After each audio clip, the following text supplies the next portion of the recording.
കഥ തുടങ്ങുമ്പോൾ തന്നെ ധൃതിയോടെ ചിലർ ഒരു ഓഫീസ് ലിഫ്റ്റിനരികിലേക്കായി ഓടുന്നതാണ് കാണിക്കുന്നത്. അതിനോടകം തന്നെ ആ ലിഫ്റ്റിന് മുന്നിലായി ഒരുപാട് പേർ എത്തിച്ചേർന്നിരുന്നു. ലിഫ്റ്റ് തുറന്നതും ഉടനടി എല്ലാവരും തന്നെ ലിഫ്റ്റിനുള്ളിലേക്കായി കയറുവാൻ ആരംഭിച്ചു. അവസാനം നമ്മുടെ നായികയും ഒരു യുവാവും മാത്രം ബാക്കിയാവുകയാണ്. കേവലം ഒരാൾക്ക് മാത്രമേ ആ ലിഫ്റ്റിനുള്ളിൽ കയറുവാൻ സ്ഥലമുണ്ടായിരുന്നുള്ളൂ. പെട്ടെന്ന് അവിടേക്ക് ധൃതിയിൽ ഓടി വന്ന മറ്റൊരു യുവതിക്കായി ഇവർ രണ്ടുപേരും മാറിക്കൊടുക്കുകയും അടുത്ത ലിഫ്റ്റിനായി കാത്തു നിൽക്കുകയുമാണ്.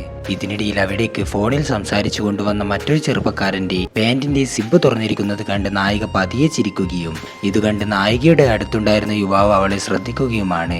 അല്പസമയത്തിനുള്ളിൽ അടുത്ത ലിഫ്റ്റ് വരികയും എല്ലാവരും തന്നെ അതിനുള്ളിലേക്കായി കയറുകയും ചെയ്യുന്നു. ആ ലിഫ്റ്റിൽ വെച്ച് മറ്റാരും അറിയാതെ ആ സുന്ദരനായ യുവാവ് നമ്മുടെ നായികയെ തന്നെ ശ്രദ്ധിക്കുവാൻ തുടങ്ങി. പതിയെ അവൻ മനസ്സിൽ പറഞ്ഞു തുടങ്ങി, അവൾ എത്ര സുന്ദരിയാണ്.